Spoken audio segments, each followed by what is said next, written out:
Banyak kisah pembunuhan berantai dengan berbagai cerita kekejamannya menghabisi para korbannya. Namun kasus dari Italia ini tampaknya telah melebihi apa yang dilakukan seorang pembunuh berantai. Wanita parubaya ini bukan hanya menghabisi para korbannya, tapi juga mengubah mereka menjadi kue dan sabun. Gilanya lagi, wanita ini juga membagikan sabun dan kue-kue tersebut kepada tetangga dan kerabatnya. Dia adalah Leonarda Cianciulli, wanita 45 tahun asal Italia, dikenal juga dengan pembuat sabun dari Correggio, soap maker of Correggio, menghabisi 3 wanita yang merupakan tetangganya sendiri. Cianciulli melakukan perbuatan yang nyaris tak masuk akal kepada jasad para korbannya. Bagaimana kisah lengkapnya, guys? Sebelum saya masuk ke videonya, jangan lupa untuk mensupport channel saya ini dengan cara di-subscribe. Dan jangan lupa juga untuk like, share, dan komennya. Oke, langsung saja kita masuk ke kisahnya.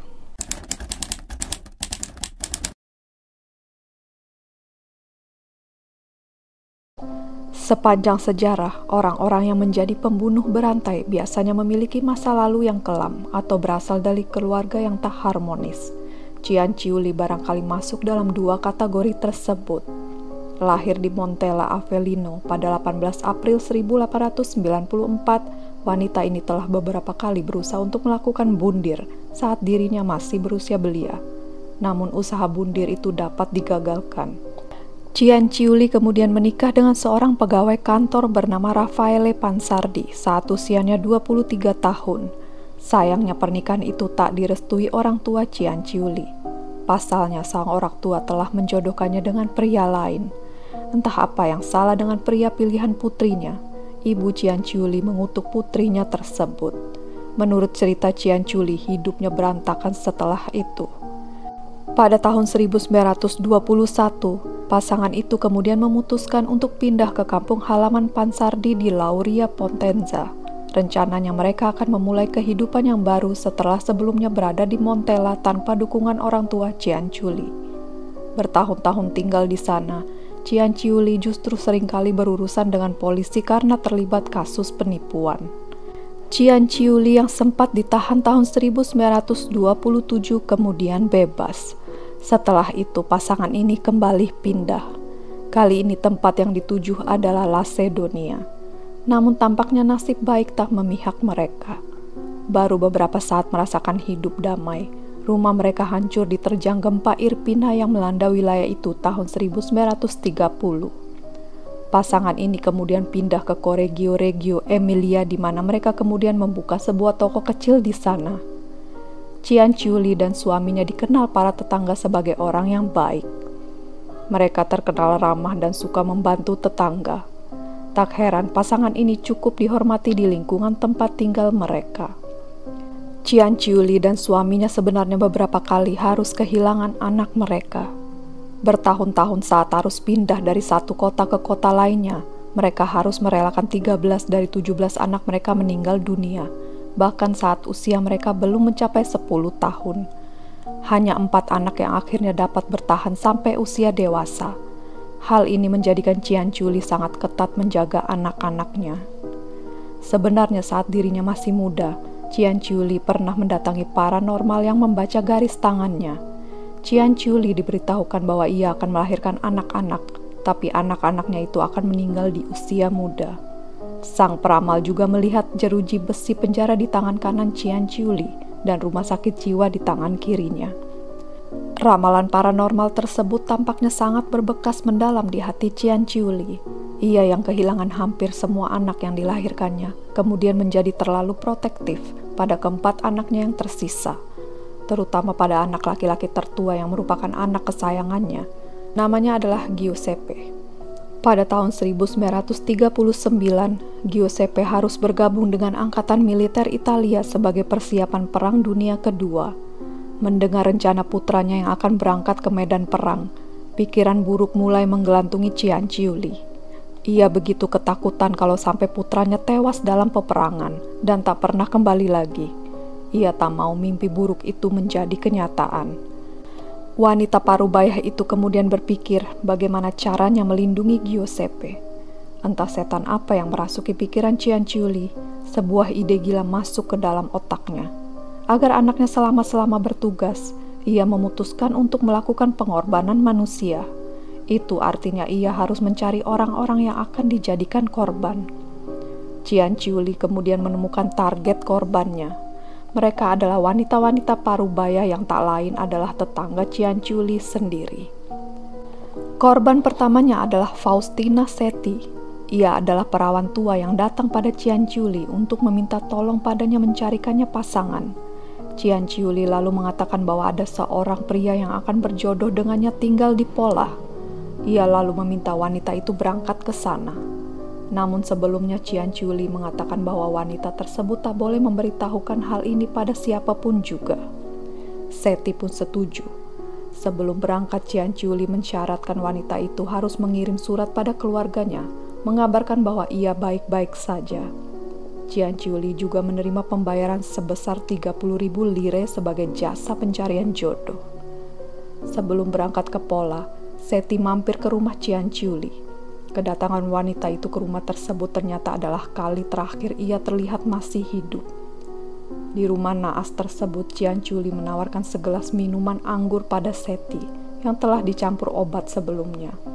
Seti yang kemudian mabuk langsung ditebas dengan kapak. Wanita tersebut rubuh di lantai dengan darah segar menggenang. Qian Qiuli menggeret jasad itu ke kamar mandi dan memotong-motong anggota tubuhnya menjadi 9 bagian. Sementara itu darahnya dimasukkan ke dalam baskom. Berikut ini adalah petikan pengakuan tentang apa yang dilakukan Qian Qiuli kepada para korbannya. Aku memasukkan potongan tubuh itu ke dalam panci, menambahkan 7 kilo soda pedas yang kubeli untuk membuat sabun. Lalu semuanya kuaduk hingga potongan-potongan itu larut menjadi bubur. Kemudian dituangkan ke dalam wadah, darahnya diletakkan ke dalam baskom, lalu ditunggu hingga membeku. Setelah itu dimasukkan ke dalam oven. Aku juga mencampurkan dengan tepung, gula, coklat, susu, telur, dan juga margarin. Semua bahan-bahan itu kemudian kubuat menjadi kue kering yang kusajikan pada gadis-gadis yang berkunjung. Giuseppe dan aku juga memakannya. Korban kedua bernama Francesca Sophie. Qian Qiuli mengatakan ia membantu wanita itu mencarikannya pekerjaan di sebuah sekolah wanita di Piacenza. Sama seperti Seti, Sophie juga dibujuk untuk menuliskan kartu pos yang dituju pada keluarga dan teman-temannya bahwa ia baik-baik saja. Sama seperti Seti juga, sebelum berangkat ke Piacenza, Sophie mengunjungi rumah Qian Qiuli pada 5 September 1940, yang merupakan kunjungan terakhirnya. Setelah diberi minum wine yang sudah dicampur dengan obat, wanita itu tak sadarkan diri. Qian Qiuli yang melihat kesempatan ini langsung mengambil kapak dan menghabisi wanita malang tersebut. Tubuh Sophie diperlakukan sama seperti Seti. Menurut pengakuan Qian Qiuli, ia mendapatkan 3.000 lire dari korban keduanya ini. Korban ketiga sekaligus terakhir bernama Virginia Cacioppo, seorang mantan penyanyi di La Scala. Qian Qiuli mengatakan bahwa ia mencarikan wanita itu pekerjaan sebagai seorang sekretaris di Florence. Modusnya sama seperti 2 korban sebelumnya. Cacioppo diminta menulis surat pada keluarganya yang mengabarkan dirinya baik-baik saja. Cacioppo juga diminta tak menceritakan mengenai hal tersebut pada siapapun. Cacioppo pun setuju.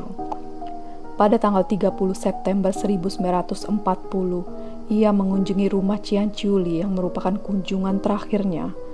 Pola dan cara pembunuhannya pun sama. Hanya saja tak seperti Seti dan Sophie yang jasadnya dijadikan kue, mayat Cacioppo dilelehkan untuk dijadikan sabun. Menurut Qian Qiuli, tubuh wanita itu putih dan gemuk. Ia menambahkan pewangi, mendidihkannya dan menjadikannya sabun yang kemudian dibagikan pada para tetangganya. Selain membunuh Cacioppo, Qian Qiuli juga menerima 50.000 lire dan juga berbagai macam perhiasan wanita tersebut. Pembunuhan yang dilakukan Qian Qiuli tergolong rapi. Tak ada yang mencurigainya sama sekali. Hanya saja, wanita itu mengakui bahwa pada korban ketiganya, ia melakukan kesalahan hingga akhirnya kejahatannya terbongkar. Cacioppo rupanya memiliki seorang saudara ipar yang menaruh curiga pada Qian Qiuli. Ia tak percaya pada surat yang dikirim Cacioppo yang mengabarkan dirinya baik-baik saja.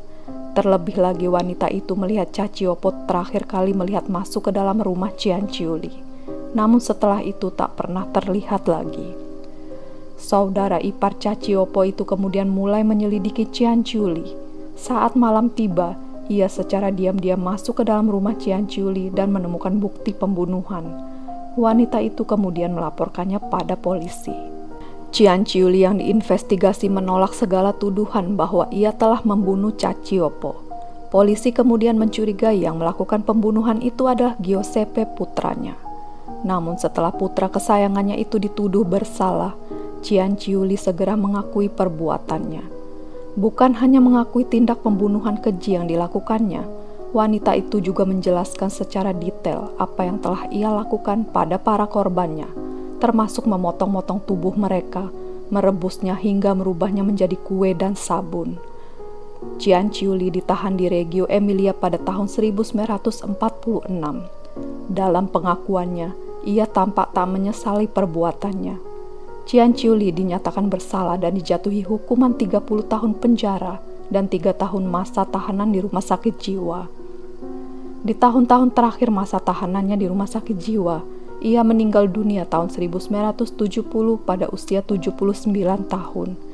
Ia meninggal dunia karena pendarahan otak saat berada di rumah sakit jiwa wanita di Pozzuoli pada 15 Oktober 1970. Jasadnya dikembalikan kepada keluarga untuk dimakamkan. Berbagai barang-barang bekas kasus pembunuhan itu termasuk kapak dan juga panci yang digunakan untuk merebus para korban dipamerkan di Kriminologi Museum di Roma, Italia.